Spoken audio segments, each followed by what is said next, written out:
é difícil você dizer qual que é a pior tortura ou aquela que te afeta menos, não é? No meu caso, as torturas que me atingiram mais foram as que me provocavam uma profunda humilhação pessoal. Por exemplo, choque no pênis e no ânus. O choque no pênis, ele te desnorteia completamente, não só pela dor, mas é profundamente humilhante. Eles tentam fragilizar as mulheres, identificando-as como prostitutas dentro da organização, e é um modo de tentar te vulnerabilizar. Havia um tarado que quando me via fazia assim com as mãos e eles obrigam você a se despir, como você demora e tiram. Então, foi muito constrangedor. Eles resolveram que eu ia ser a Miss Brasil. Choques elétricos em todos nós, né? Eles tinham o que chamavam palmatória, né? Que era como se fosse uma colher de pau, uma espátula grande, e a espátula furada com vários furos. E quando você bate com força na mão, na sola do pé, ela penetra na carne, né? E aqueles furos é como se a mão entrasse naqueles furos, né? A carne entrasse naqueles furos. E aquilo dói muito.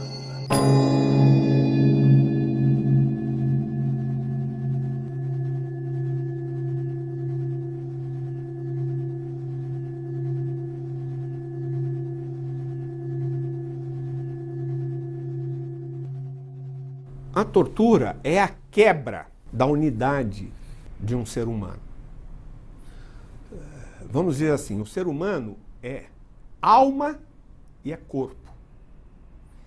E alma e corpo é uma unidade. A tortura visa quebrar essa unidade. Então, quando você está torturado, a sua cabeça fala para o seu corpo: eu não vou falar. E o seu corpo fala para a sua cabeça: fala, porque eu não estou aguentando. E fica esta disputa. Quando a sua alma e a sua cabeça ganha do seu corpo, você morre na tortura. Tá certo?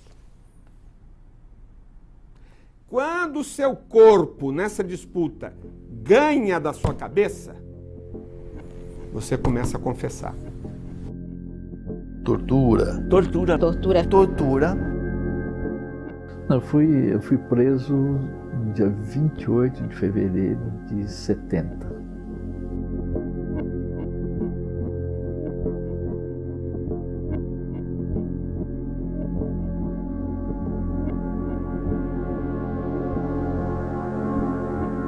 Olha, as torturas foram praticamente todas que eles usam, que todo mundo passou por isso. Os choques elétricos, que eram nas mãos, geralmente, nos dedos, né? Passavam os fios nos dedos, e tinha uma máquina que era telefone de campanha. Eu descobri uma máquina que eles usavam, o exército usava no campo. E tinha uma manivela que tinha uma bateria, e uma manivela que eu acho que recarregava aquela bateria, e quanto mais girava, com mais velocidade, aumentava a voltagem. Na primeira noite, essa noite que eu passei, fui barbaramente torturado. Eles queriam que desse nomes e mais nomes, e eu negando. Aí jogaram na cela. Ali foi o momento mais difícil, porque eu entrei em crise. Qualquer coisa que eu falar, além do que eu já falei, além do que eu já confirmei, que eles já sabiam, né, vai ser pior, porque eles vão querer sempre mais. Resistir, como é que eu vou resistir? A ideia foi suicídio mesmo. Isso eu acho que passa pela cabeça de quase todo mundo, cometer suicídio. Que eu pensei, como é que eu vou entregar as pessoas e depois eu salvo a minha vida e vou viver como depois? Por que nas sessões de tortura nunca fui torturado por uma pessoa só? Naquele dia, mais ou menos 8. Eu fraco, franzino, se eu fosse lutar com um deles, eu seria, no primeiro soco ou murro que eu levasse, me desmontava. Eu não tinha força para enfrentar nenhum deles isoladamente. Então, por que precisava de 4, 5, 6, 8? Né? Aí eu comecei a viajar. Hoje eu penso nisso, mas na hora teve um efeito muito importante para mim, que foi pensar, se eles precisam de tanta gente para me torturar e eu sou fraco fisicamente, é porque moralmente sou mais forte. Eles são fracos. Tortura. Tortura. Tortura. Tortura. Nós fomos presos, né, eu, os meus filhos, no dia da decretação do AI-5, 3 de dezembro de 1968.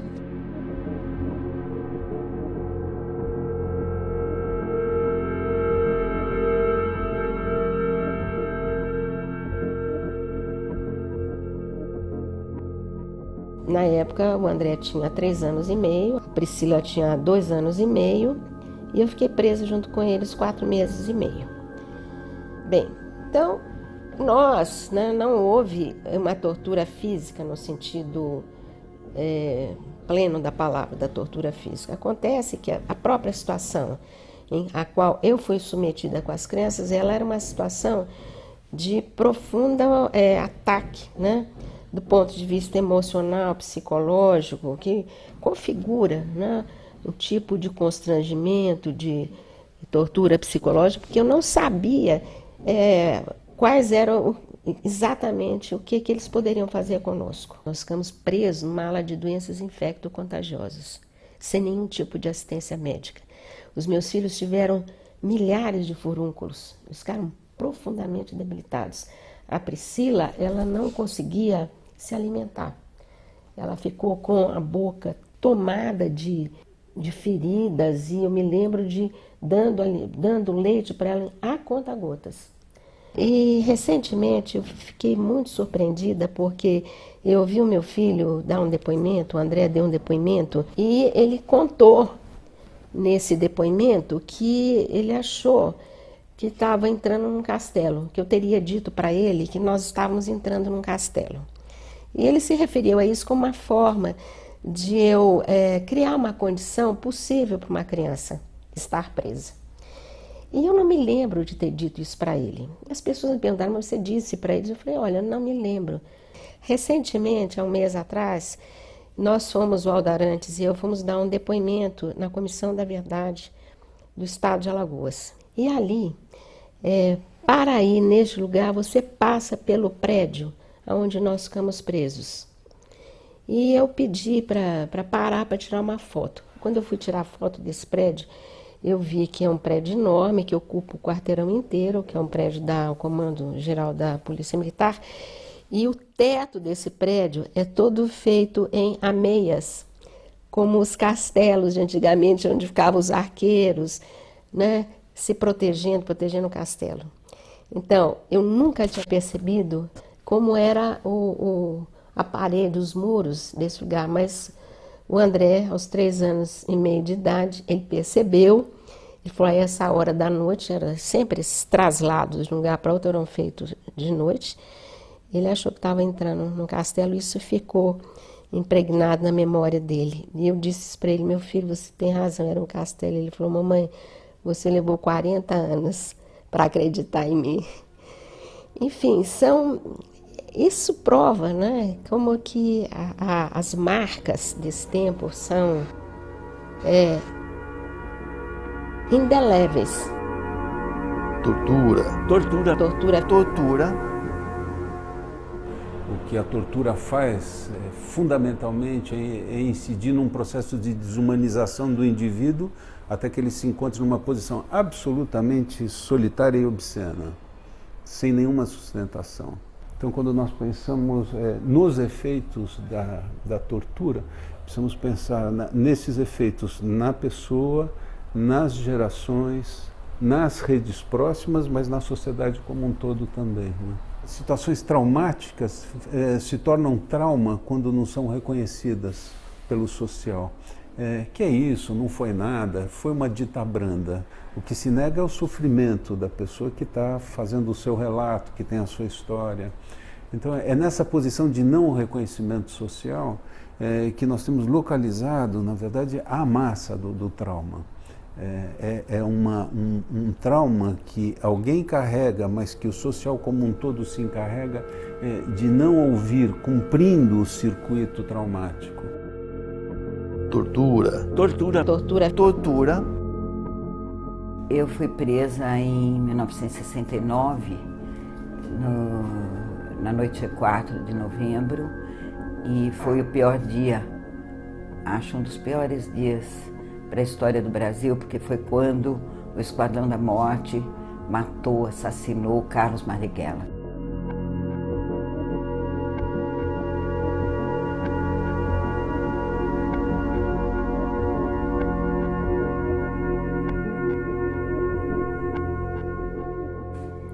Eu tinha 23 anos, um filho de 1 mês, tive um parto um pouquinho complicado e eles não deixavam tomar banho. Então, aí eu comecei a apanhar deles porque eu cheirava mal.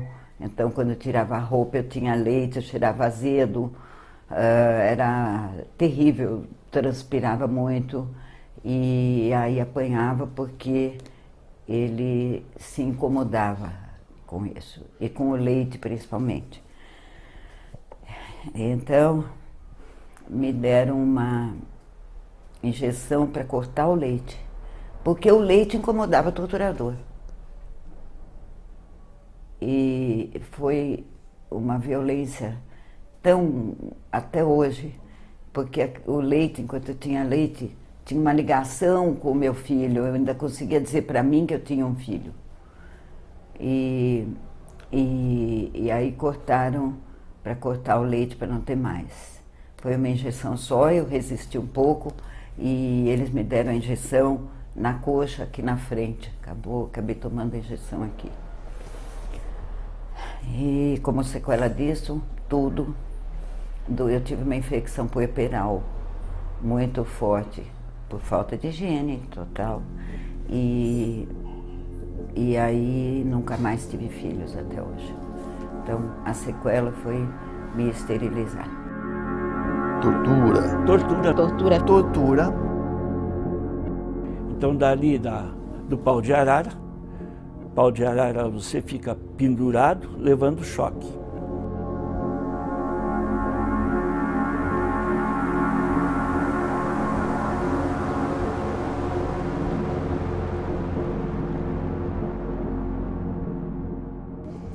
Eles me carregaram porque eu não podia andar e me colocaram sentado numa cadeira. É uma cadeira que tem uma superfície de um assento de latão, é metálico, tipo um alumínio. Tem 2 apoios, eles me amarraram meus cotovelos e aí eles deram um choque na cadeira. Quando dão um choque na cadeira, eu estava arcado para frente. Você vai para trás, no meu caso eu fui para trás. Foi assim, o choque para mim me deu a impressão de que ele veio de baixo para cima, sabe? E aí eu falei uma coisa do tipo, ai minha mãe, né? Já não falei ai meu Deus. Mas sabe, alguma coisa, eu não vou dizer besta, idiota, é uma coisa que você fala. Resultado.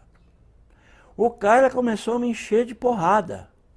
Aí eles tiveram a feliz ideia de me arrastar. E me arrastaram, me colocando um tipo de uma correia no pescoço, tipo uma coleira de cachorro, e uma corda uma corda de plástico, como se fosse uma correia. E o carcereiro falando assim, vem, e me puxando.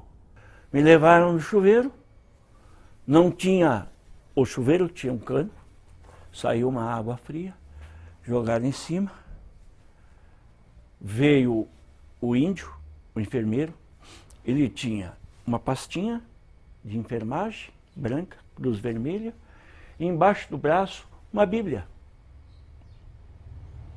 Ele então já colocou lá a pastinha do lado, preparou uma injeção, aí eu pensei, esses caras vão me matar. Tortura. Tortura. Tortura. Tortura. Eu iniciei a militância política no movimento universitário. Quando eu fui presa no Rio, em 1971, eu integrava o Partido Revolucionário dos Trabalhadores.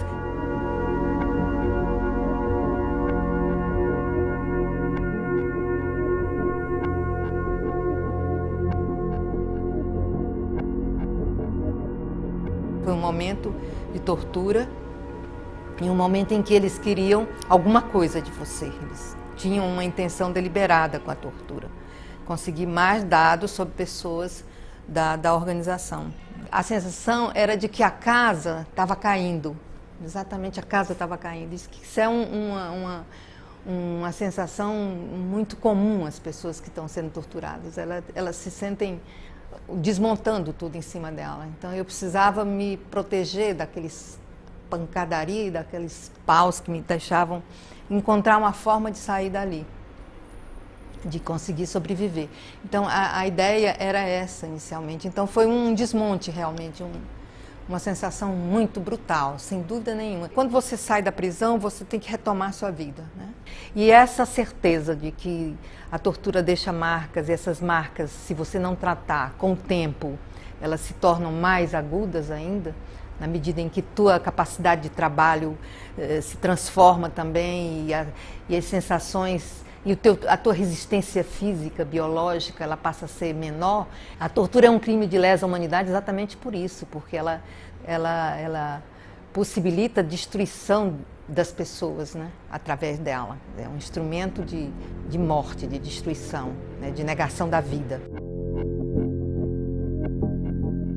Rasgar a Constituição, dar um golpe de Estado. Golpe de 64. Um Estado autoritário. A censura. A repressão militar. Um diálogo qualquer pode te incriminar. A sequência de prisões. Perseguidos políticos. Tortura. Tortura. Tortura. Tortura. O que vale é o pau de arara, o que vale é o choque elétrico, o que vale é a tortura bruta. Torturar, eliminar, matar. A gente vivia também muito apreensivo. As pessoas desapareciam de uma hora para outra. Eu tinha a ideia de um projeto que basicamente denunciasse tortura. Na mais absoluta clandestinidade. O Superior Tribunal Militar não permitia o acesso a esses processos. Nós precisávamos fazer alguma coisa para garantir a existência desses processos. Fazer cópias dos processos na justiça militar. Isso é um grito. Brasil nunca mais. Brasil nunca mais. Brasil nunca mais. Brasil nunca mais.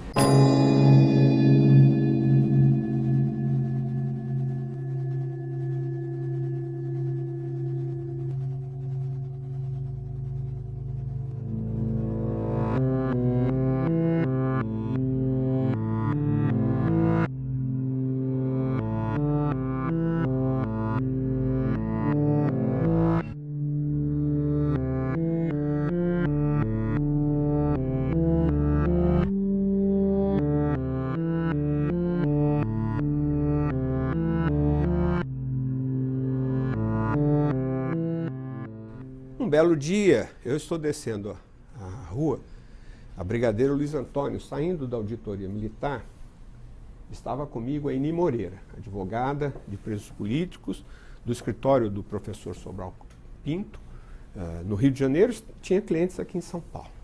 Nós estamos descendo e ela vira para mim, eu estou preocupada, porque você sabe, aliás eu nem sabia, mas você sabe que todos os processos do Tribunal de Segurança Nacional da época da ditadura Vargas foram incinerados. O Brasil nunca mais surgiu a partir de uma fala do Dr. Sobral revelando que os processos do Tribunal de Segurança da ditadura Vargas, no Estado Novo, não existiam, nem no Tribunal Militar, nem no Arquivo Público. Acabou inoculando em mim o desejo de salvar o arquivo da Justiça Militar no pós-golpe de 64. Agora nós vamos, né, a anistia, vem a redemocratização e corremos o risco de novamente ter esses processos incinerados. E nós precisamos fazer alguma coisa para garantir a existência desses processos. Eu recebi convite de várias organizações internacionais sediadas nos diversos países da Europa, onde havia um número enorme de exilados, a lá comparecer para fazer palestras sobre a campanha da anistia e a luta em prol dos direitos humanos. Quando eu cheguei em Genebra, eu fui procurar o Charles Harper e contei para ele que eu tinha a ideia de fazer cópias dos processos na Justiça Militar. E ele ficou encantado com a ideia e me pediu que, voltando ao Brasil, que eu fizesse um projeto numa linguagem metafórica e que buscasse o aval do Dom Paulo Evaristo Arnes e do reverendo Jaime Wright. Eu voltei para o Brasil, procurei Dom Paulo, procurei o reverendo Jaime Wright, os dois ficaram encantados. Voltei para o Rio e fiz o projeto, mandei para Genebra, no Conselho Mundial de Igrejas, e enquanto não tinha a resposta, eu fui montando uma equipe.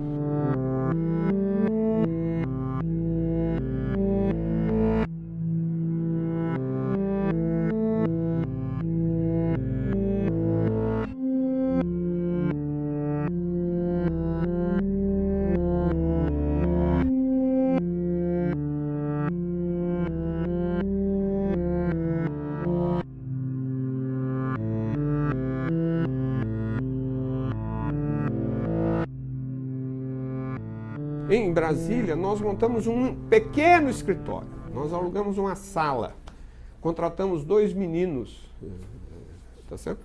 E esses 2 meninos, a gente pegava os processos no arquivo do STM, tirava, levava, eles passavam a noite fazendo a xerox.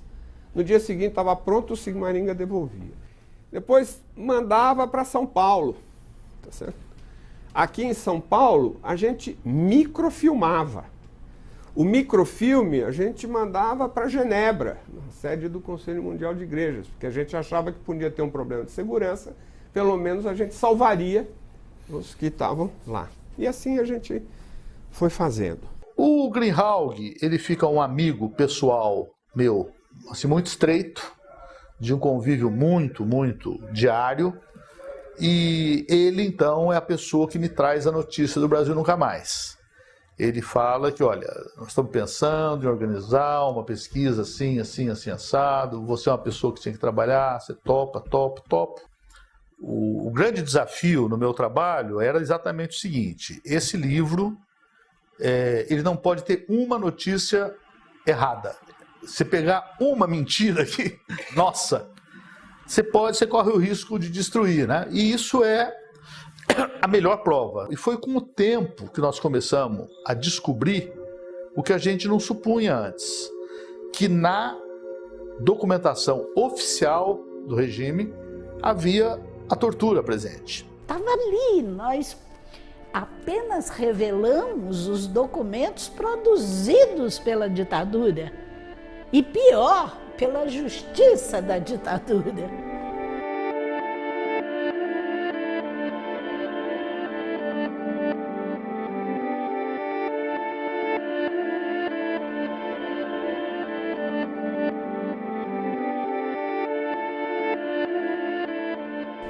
Porque a gente queria fazer o projeto, como fizemos, que não tivesse contestação, que a ditadura não tivesse condições de contestar.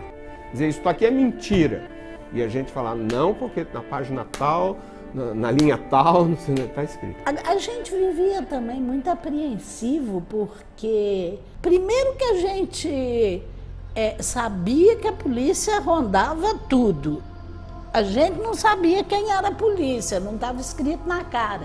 Como foi feito o projeto e como foi desenvolvido? Na mais absoluta clandestinidade. A gente então ficava um tempo, depois quando a gente achava que estava esquentando muito a cadeira, a gente tirava, mudava, tá certo? Sempre na ideia de que pudesse ter repressão. A sensação que eu tenho é que a repressão começou a desconfiar que tinha alguma coisa sendo efetivada, mas ela não conseguiu saber o que era, como que era, para que era. Ela sentiu que pelo jeitão do andar da carruagem tinha alguma coisa que estava sendo preparada.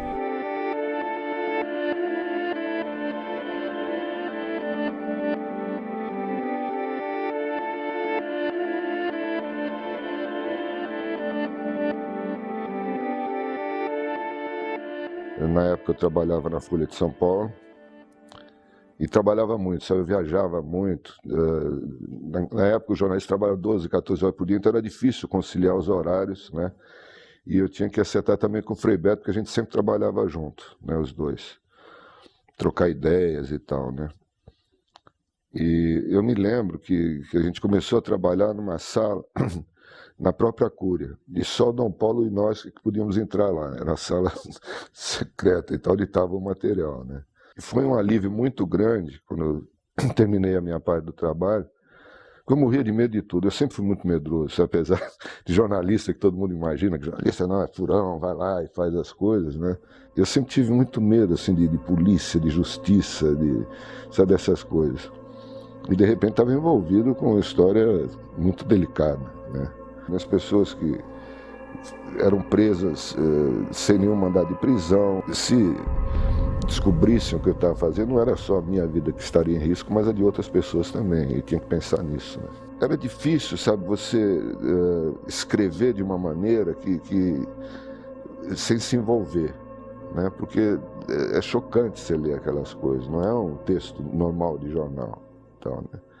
Eu acho que teve uma importância muito grande o livro, porque a história do país deixou de ser contada só por quem vence. Tem uma outra coisa que eu acho que é importante, muito importante, que durante, se não me engano, há alguns anos, não sei se 2 ou mais, o Brasil Nunca Mais foi o livro de não ficção mais vendido nesse país. Um país que até aquela época tinha fama de que lia pouco. Esse livro chegou à 19ª edição com uma velocidade estrondosa. Eu me lembro que a primeira reunião que nós fizemos, depois de lançado o livro, com os editores da editora Vozes, um deles falou, o livro vendeu mais que obras do Jorge Amado.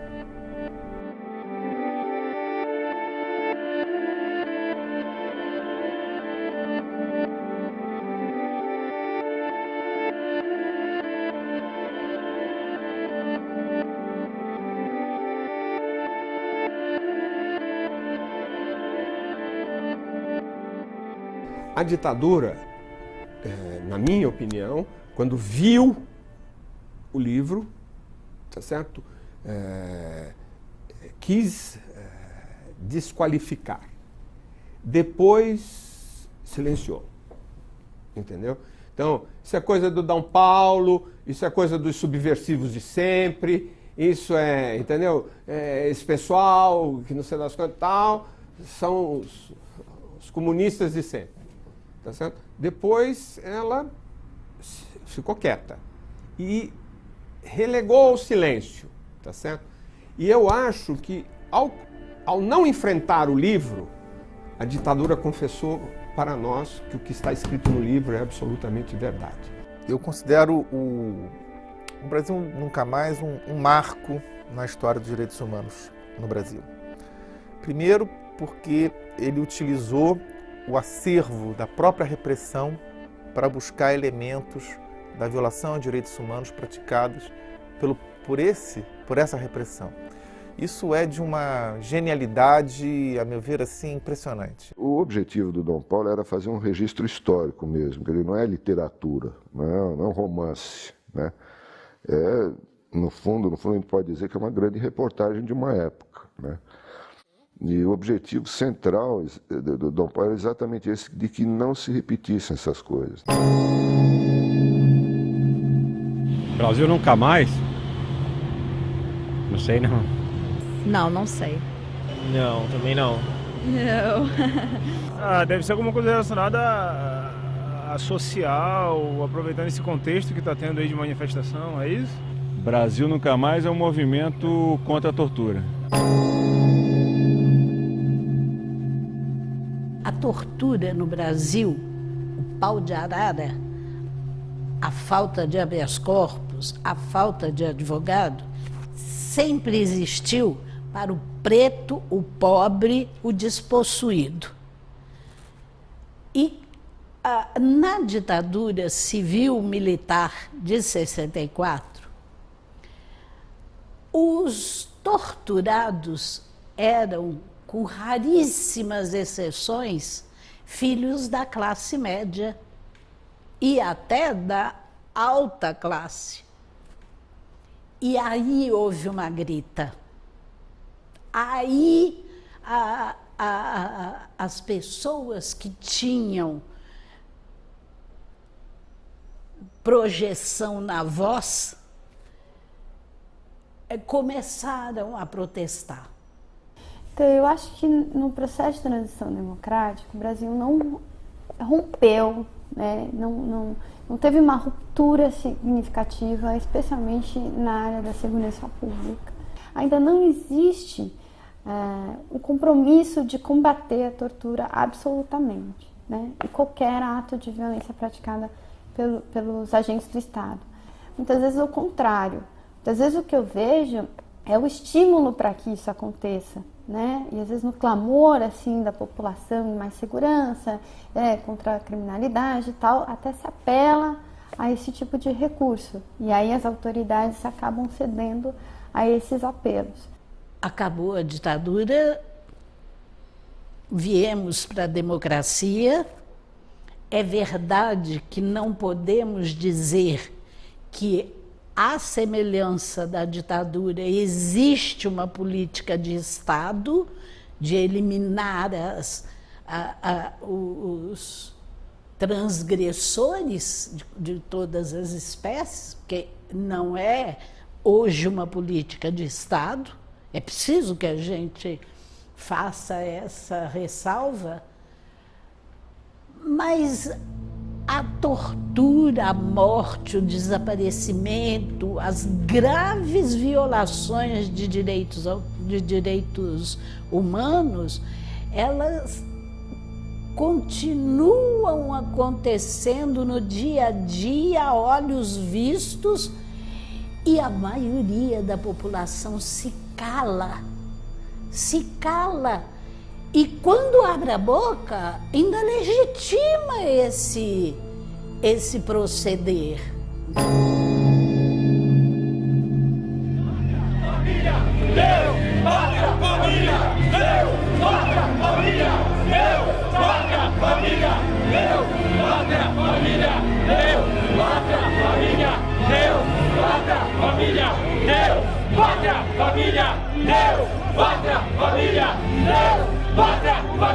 Nós não temos líderes no país, nós temos um bando de cafajestes.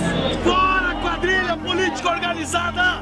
Fora canalhas! As mulheres, bendito é o fruto do vosso ventre, Jesus.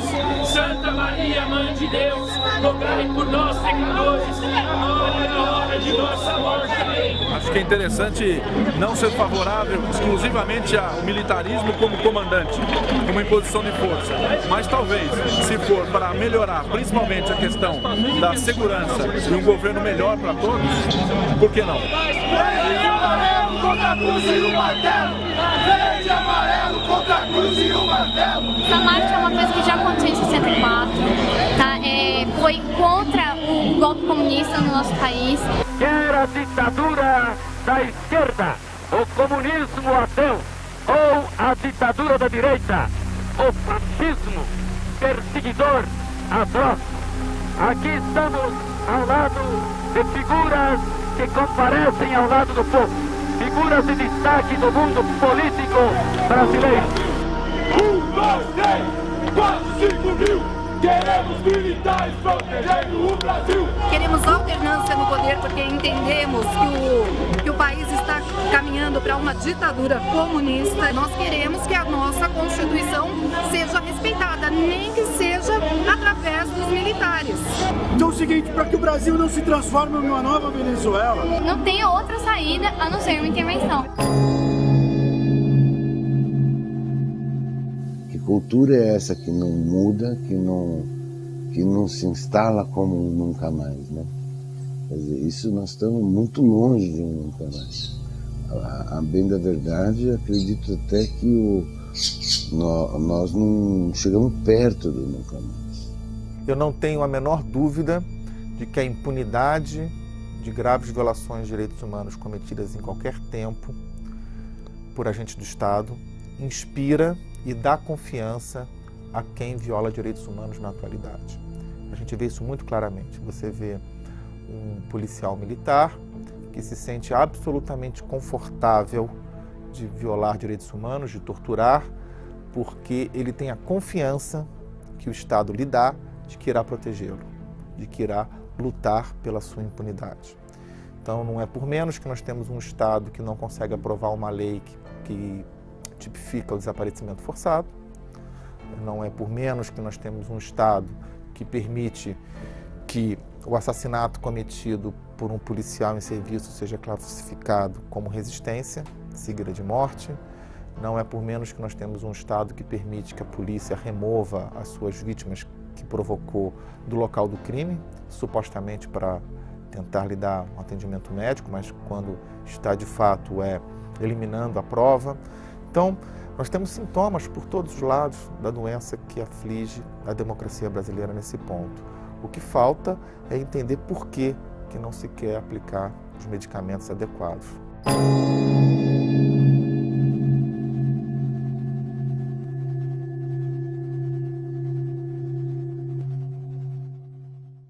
Eu trabalhei durante 30 anos.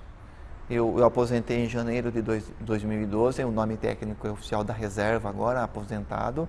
Aposentei como tenente-coronel, né? O topo é coronel, eu cheguei até tenente-coronel. Trabalhei em policiamento de choque, controle de distúrbios civis, trânsito, meio ambiente, órgãos administrativos, diretoria de logística, centro de obras e engenharia da Polícia Militar, em várias horas. E minha última unidade foi comandar um batalhão na periferia de São Paulo que eu me senti realizado. Mas depois de um tempo de formado, eu comecei a questionar o porquê que eu tinha estudado a doutrina de segurança nacional na escola da Polícia Militar naquela época. E não uma doutrina de segurança pública se eu era policial. Eu não sei por que me deu essa inquietação. E depois, com o passar do tempo, eu percebia que jovens, via que eles estavam envolvidos com ocorrências de homicídio, com um grupo de extermínio, e isso começou a me vir uma pergunta, por que esse jovem seguiu esse caminho? E as respostas eram quais? É uma falha individual, não tem como prever se uma pessoa, em dado momento, vai adotar uma conduta de risco, uma conduta desviante de natureza grave, como matar alguém. Isso fica por conta da imponderabilidade do ser humano, então não tem como prever. A outra resposta que eu sempre ouvia, as explicações, que resgata as pessoas da sociedade, a sociedade é violenta, então há pessoas que vão explodir em algum momento. Isso também não tem como medir. Essas respostas não me satisfaziam, além do que, tinham vários casos, não era um ou outro caso. Aí eu falei, olha, eu vou estudar direitos humanos, mas eu quero fazer um mestrado estrito sensu, não quero fazer lato sensu, eu quero me aprofundar. Eu vou falar baseado nas entrevistas, né? Esses são os dados científicos que eu tenho. Eles falaram para mim, olha, nós dávamos sinais evidentes que nós estávamos trilhando um caminho errado. Nós estávamos com uma conduta de desvio de conduta grave. Nunca ninguém chegou para mim e fez algo para que eu parasse. Eu só parei quando o caso se tornou público e eu fui preso. Eu era tido como policial exemplo. Eu recebia condecorações, eu era tido como policial do mês, policial do ano. Eu era tido como uma pessoa para alguém estagiar. Eu era tido como exemplo. Em nenhum momento eles falaram para mim que eles receberam ordem, olha, vai, execute, vai, torture, que eu encoberto. Não é isso que eu estou falando, que possa existir isso aí. Se tem, eu não conheço. Também não vou falar que não tem, se tem, eu não conheço. Mas se eu sei que alguém está trilhando um caminho errado, ele dá sinais evidentes e eu não faço nada, eu estou colaborando para que esse sistema funcione. Os policiais, alguns entrevistados, disseram que havia uma pressão do grupo para que o jovem matasse para ser aceito pelo grupo. Ele só seria considerado um bom policial se ele matasse. É o rito de passagem. A morte era tida como rito de passagem para ser aceito pelo grupo. Um dos entrevistados falou, a partir do momento que eu matei o primeiro, eu fiquei mais aliviado. Porque se alguém me cobrasse, falasse se eu já tinha matado alguém, a minha resposta seria sim. Eu seria tido como um bom policial e aceito pelo grupo. Então existe uma pressão do grupo, né? Relatado por eles e relatado por outras pessoas também, que não são eles. O que precisa é admitir que o sistema tem problema. Todo o sistema, em todas as corporações privadas ou públicas do mundo inteiro, tem problema. O que nós precisamos é admitir que tem e tentar achar o foco, o porquê e resolver, ou tentar resolver. A ditadura ela nunca acabou. Ela só mudou os modos operantes de agir. Há um inimigo maior nessa ditadura, é o pobre preto favelado.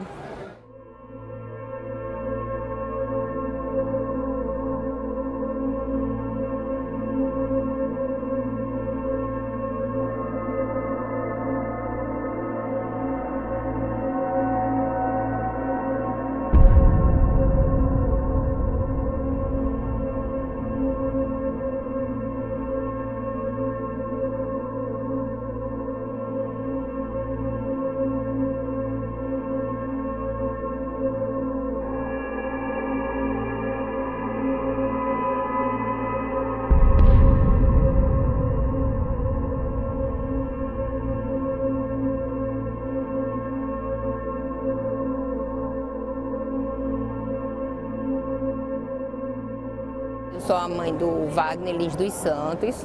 Ele foi executado no dia 15 de maio de 2006. Né? Ele saiu da casa da minha filha, era umas 9h30, e antes das 10 horas ele já tinha sido pego no caminho para a casa da tia dele, ele e o primo. Quando eu cheguei lá, encontrei o meu filho fuzilado, a minha nora fuzilada e a minha neta dentro do carro. Querendo sair, a polícia não deixando tirar. Aí meu genro falou, olha, vocês me levam, me prendem, me matam, faz o que vocês quiserem, mas deixa ela embora, ela tá grávida. Aí ele já apertou o gatilho. Aí ele falou pro meu genro, ela estava grávida. Aí eles metralharam ele pelas costas. As pessoas que eram para defender os nossos filhos, matam.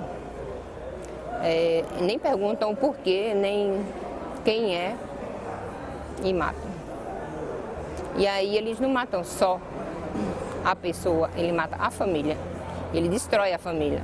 Será que nossos mortos não têm direito à justiça? Só o morto do passado, não da ditadura continuada? Os crimes de maio foi uma matança muito mais do que na ditadura.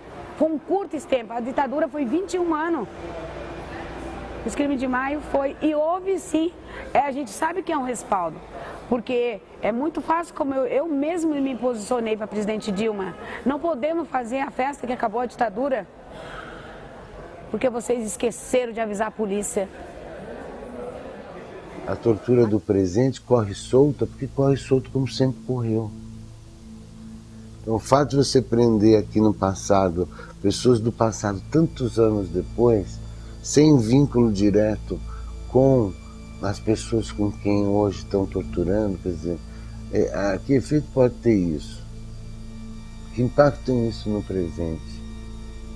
Como que se faz isso? Isso é só nós precisamos pensar isso melhor.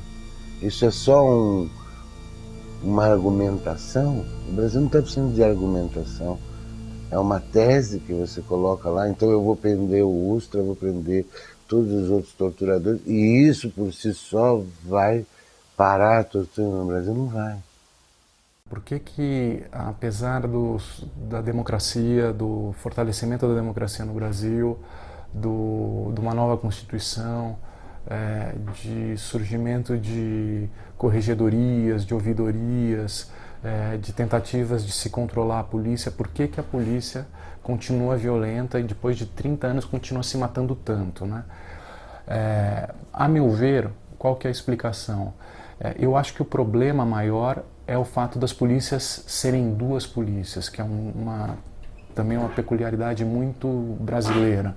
Você tem uma polícia militar que é ostensiva, que faz o patrulhamento na rua, e a polícia civil, que é uma polícia investigativa, que faz as provas e o inquérito para dar subsídio para o processo. Uma polícia que está na rua normalmente tem muita informação, e ela poderia ter condição de conseguir provas e levar a condenação do suspeito. Então, assim, você separar essa polícia que está na rua com acesso a conversas e apuração e o dia a dia, você alijar essa polícia da parte do processo, que é o que vai levar à justiça e à condenação, eu acho que é o grande motivo. É um estímulo para falar, você está fora, faça a justiça pelas próprias mãos. Então, a ideia, e assim, outros policiais que matavam, com quem eu conversei, falavam exatamente isso. Eu entregava um moleque, ele estava na rua. Pega a sua parte que eu já deixei a minha com o delegado e tal. Chegou um momento que eu falei, não, então sou eu que vou fazer justiça. Se é para ser assim, deixa comigo, que aí entrou no buraco negro, né, de assassinatos, etc. Os policiais entrevistados por mim falaram isso. Eu era o sistema. Não haveria mais intermediários onde haveria em algum momento corrupção e a pessoa se livraria solta. Eu prenderia, julgaria e executaria a sentença na hora. Até daria um minuto para ele fazer uma prece. Deveria se ter uma maior atenção com relação a esses casos, quando envolvem agentes públicos, porque se refere a uma violência praticada pelo Estado. Os altos níveis, né, de comando deveriam repudiar a violência praticada pelos seus subordinados, né, por aqueles que estão fazendo o seu trabalho, a sua atividade na ponta. Quando não se faz isso, não se responsabiliza, vai ter um policial que faz aquela mesma prática, ele vai ser afastado, vai ser possivelmente, talvez condenado por crime de tortura, tal, mas vai ter outro policial fazendo a mesma coisa. Então você não está rompendo um ciclo sistemático de tortura. Né? Você só está encarcerando mais um, né? E às vezes mostrando que, olha, talvez seja condenado, talvez não seja. E o tema da reforma institucional é um grande desafio, mas eu diria que talvez seja o principal desafio, porque nós temos todos os dias consequências dessa falta de vontade política de fazer a reforma, ou seja, é a permanência de uma polícia militar, que não faz nenhum sentido numa democracia, que a gente tem uma polícia militar encarregada do policiamento preventivo e ostensivo. Você pode ter até forças pequenas militares para intervenções esporádicas, né? Mas não que o grosso do policiamento, ou o básico do policiamento, seja um policiamento militarizado com doutrina de inimigo, com doutrina de que a sociedade é um adversário e não um parceiro, né? Então, enquanto não fizermos uma reforma muito séria do aparato de segurança pública, nós vamos estar fadados a manter esse altíssimo índice de graves violações de direitos humanos. Eu acho que não é por menos que o Brasil ele é um dos raros casos que pós-transição se transformou num país mais violento do que durante o próprio período autoritário.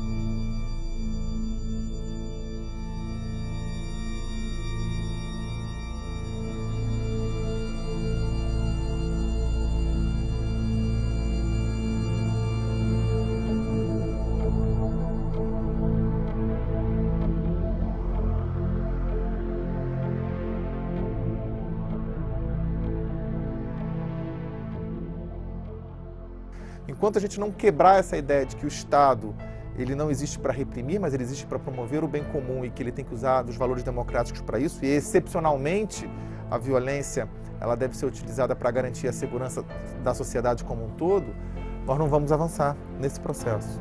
Então, o vínculo entre impunidade, entre falta de reformular as instituições do passado com a violência atual, ele é muito manifesto, ele é muito presente. Agora, para você extirpar essas mazelas, tem que ter um compromisso, não se calar. O tempo vai passando e a memória coletiva vai se esvaindo. Então, gritar, falar, denunciar, tem que ser uma atividade constante. Não calar-se nunca mais. Eu acho que é um processo contínuo, permanente, de um compromisso de você não se calar. Onde houver uma injustiça, onde houver um torturado, onde houver um instrumento de tortura, você denunciar. O silêncio é cúmplice da impunidade.